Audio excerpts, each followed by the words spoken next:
My name is Sophie Hartwell. I am 29 years old, and I have been married to my husband for 3 years. Last Saturday, we gathered at his parents' home to celebrate his mother's 60th birthday. 50 people were there. Aunts, uncles, cousins, childhood friends. It was supposed to be the warmest night our family had shared in years.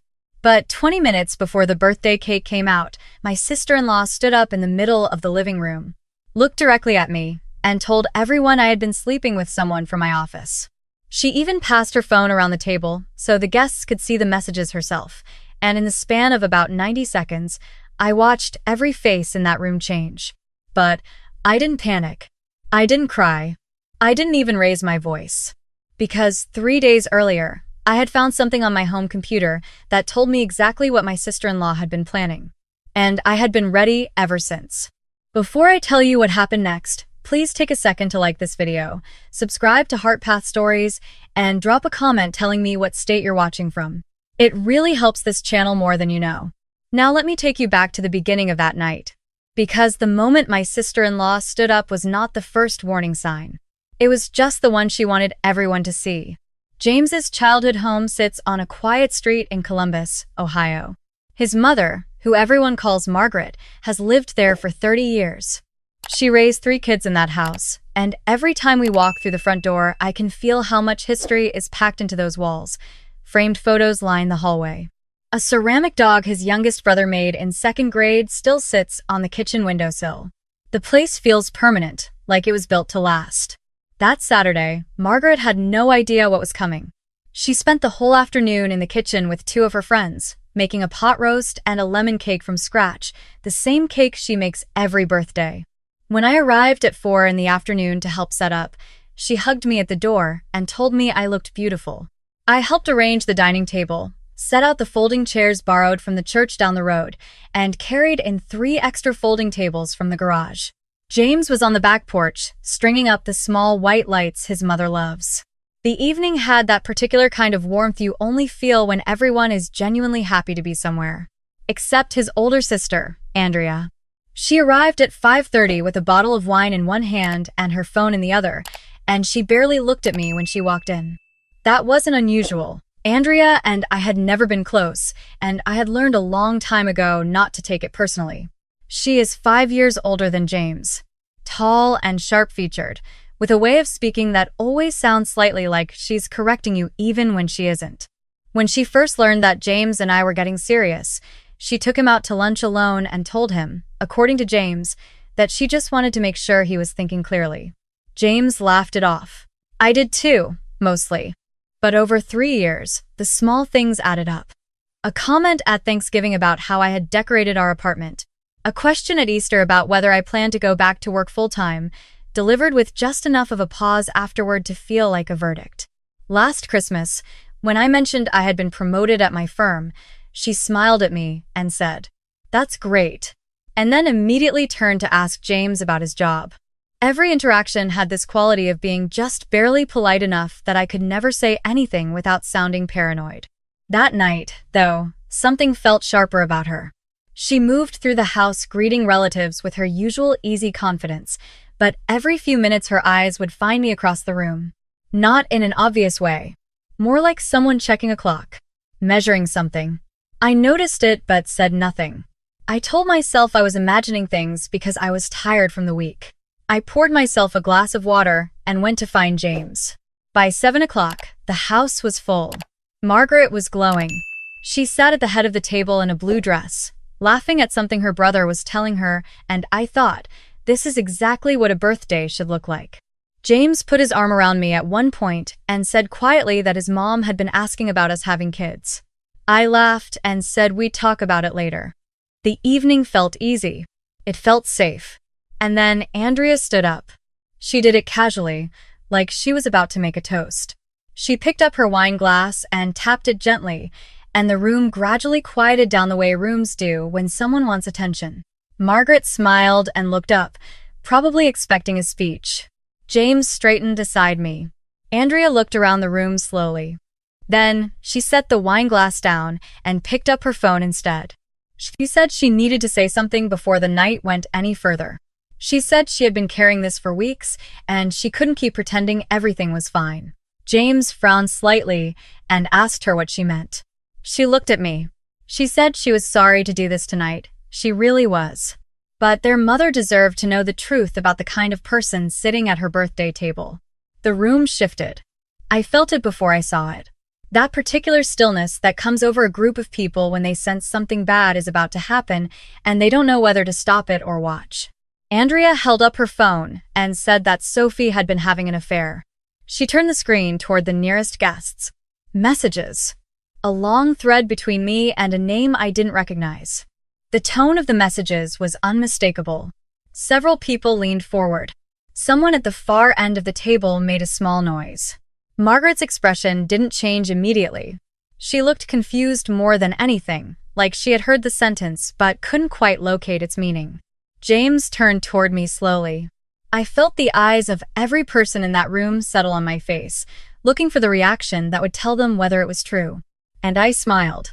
It wasn't a big smile, just a small, quiet one. But it stopped Andrea mid-sentence. She looked at me with something shifting behind her eyes, not quite doubt, but the first edge of it. She asked me what I thought was so funny. I looked at her calmly. I looked at James, who was still watching me with a crease between his brows. I looked at Margaret, who was holding perfectly still at the head of the table. And then I looked back at Andrea. I told her I wasn't laughing. I was just thinking that this moment had been a long time coming. She told me to go ahead and explain myself then. I nodded. I told her I would. But first, I asked if she would do something for me. She raised an eyebrow. I pointed toward the projector screen set up against the far wall of the living room.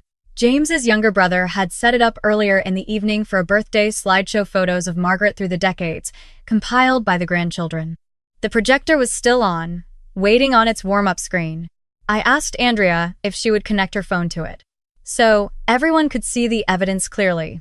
The room was quiet. Andrea looked at the screen, then back at me. Then she laughed, a short sound with no humor in it, and said that was fine. She had nothing to hide. She walked to the projector, pulled out the cable, and connected her phone. A second later, her screen appeared on the wall, large enough for everyone in the room to read. The messages were there, exactly as she had shown them on her phone, now displayed in front of 50 people. Several guests stared at the wall. A few shifted uncomfortably. James's uncle cleared his throat. Margaret had still not moved. James looked at me again and said, quietly, that I needed to tell him what was happening. I told him I would tell everyone what was happening. I walked slowly toward the center of the room, so I was standing where everyone could see me without turning their heads. I said I wanted to start by acknowledging something. That what Andrea had done that night, standing up at her own mother's birthday party to make an accusation like this, took a particular kind of commitment. And that there must be a reason she felt it was worth doing. Andrea crossed her arms and told me to get to the point. I said that 3 days ago, I had been working late at home, using our shared family laptop. James and I have one desktop computer in the home office that we both use occasionally for things that don't need our work machines. I needed to look something up, and when I opened the browser, I found that the previous session had not been closed. Someone had been logged into an email account I didn't recognize. I paused. The room was completely silent. I said I almost closed the window. I almost told myself it was none of my business. But something made me pause for just a moment before I did. Because on the screen, partially visible before I could look away, I saw my own name. Andrea's expression did not change, but her jaw tightened. James looked between the two of us and said my name, asking what I was saying. I said I was saying that I spent the next hour reading what was in that window, and that what I found explained exactly why we were all standing here right now. Andrea made a sharp sound and said I was deflecting. She told everyone to look at the wall, that the messages were right there, and I was trying to distract people from them. I nodded slowly. I said she was right. The messages were right there, and that I thought everyone should look at them very carefully. Something flickered across Andrea's face. A crack in the composure, just for a second, because she knew I had not reacted the way she expected. And she was beginning to understand that the reason I hadn't reacted that way was not because I was guilty. It was because I had been waiting for this. I reached into the pocket of my cardigan and took out my own phone. I told Andrea and everyone present that the messages on that wall had been created 6 days ago.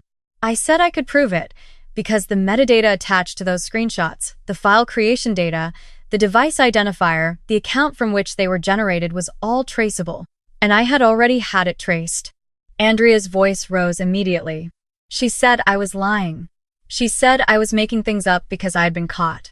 James turned fully toward his sister and said her name, very slowly, and asked her to stop talking for a moment. She looked at him like he had struck her. I walked to the projector and, without touching Andrea's phone, I asked James's younger brother to help me cast from my own phone instead. He looked startled but nodded and switched the cable. A moment later, my screen was on the wall instead of Andrea's. I had 3 documents saved.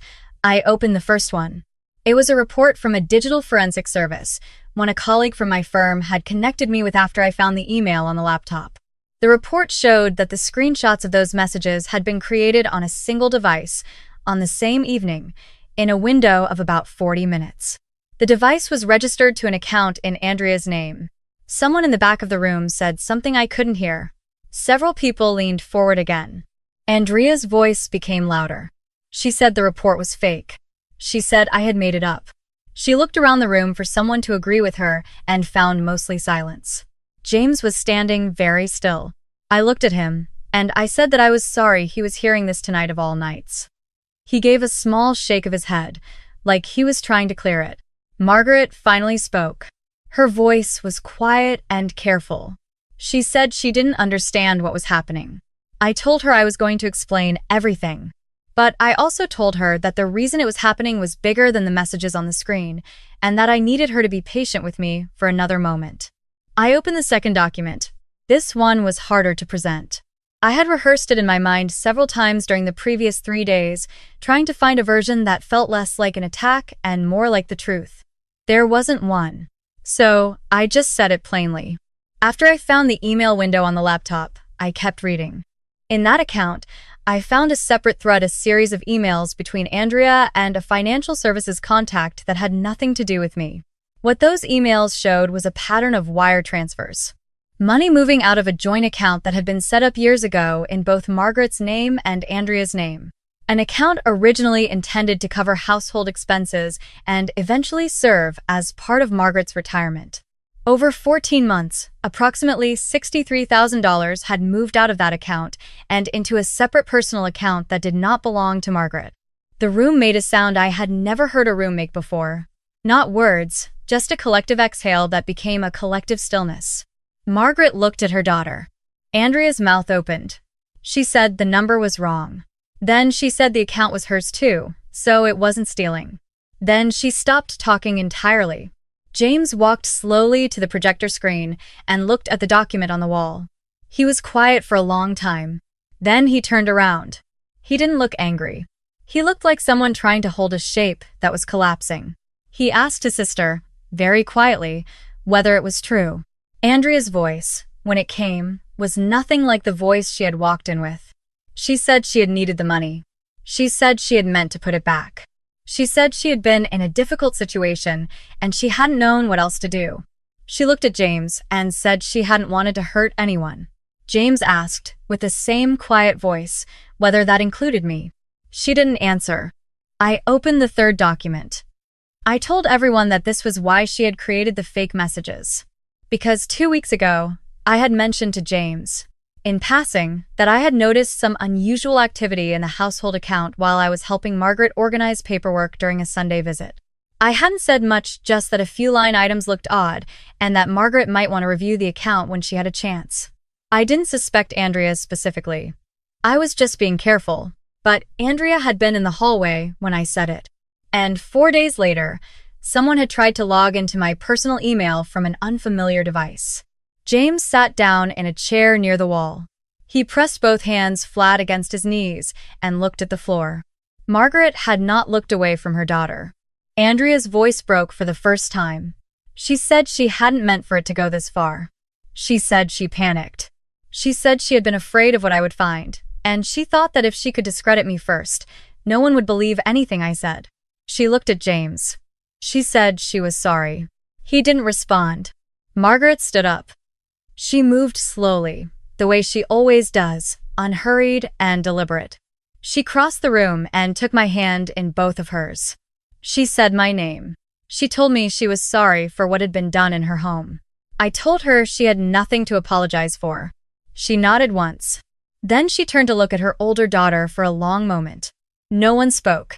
After a while, Margaret told Andrea that she needed to leave, that they would talk, but not tonight, and not like this. Andrea looked around the room one more time. No one offered anything. James's uncle was looking at the tablecloth. The cousins near the kitchen doorway had gone quiet. A few of the older guests were looking at Margaret with something like tenderness, that specific kind you reserve for people you've watched endure something they didn't deserve. Andrea picked up her purse from the back of the chair. She didn't say anything else. She walked through the living room, past the white lights James had hung on the porch, and out the front door. The latch clicked quietly behind her. For a full minute, nobody moved. Then James's younger brother cleared his throat softly and said he was going to get the cake, if that was okay. Margaret turned back toward the table. She smoothed the front of her blue dress with both hands. She told him yes, please, and to light all 60 candles because she had earned every single one of them. A few people laughed, and the sound of it broke something open in the room. Conversation started up again in small pockets, careful at first and then warmer. Someone poured more wine. A child who had been watching silently from the stairs the entire time came down and asked Margaret if she could have a piece with extra frosting. James came to stand beside me near the kitchen doorway. He didn't say anything for a moment. He just stood close, the way he does when he's thinking. Then, he said he should have seen it sooner. I told him there was nothing to see until there was. He was quiet again. Then he asked if I had been afraid to tell him. I said I had not been afraid of telling him. I had been afraid of how it would land on him. Because there is a difference. He reached over and took my hand without looking at me. He just held it. The candles were lit. Everyone gathered. Margaret made a wish and blew them out in 2 tries, which she announced proudly was better than last year. The room sang, and she closed her eyes for just a moment with this small, private expression on her face that I think had nothing to do with the wish and everything to do with the fact that, after everything, her family was still standing in her kitchen. In the weeks that followed, James hired a financial attorney on his mother's behalf. The transfers were fully documented, and Margaret made the decision to pursue a formal accounting of the account. James handled the difficult conversations with Andrea that I was not part of. I don't know exactly what was said or what will happen. That part of the story belongs to them, not to me. What I do know is that the Monday after the party, I came home from work to find a handwritten note from Margaret on our front step. It was short. It said that she had always trusted her children completely, and that trust was the most important thing she had ever given them. She said she was glad she had also learned, later in life, to extend it to the people they chose. I sat on the front steps and read it twice.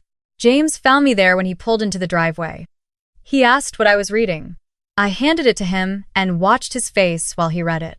He folded the note carefully and gave it back to me. He said she was right. I said I knew. And then we went inside.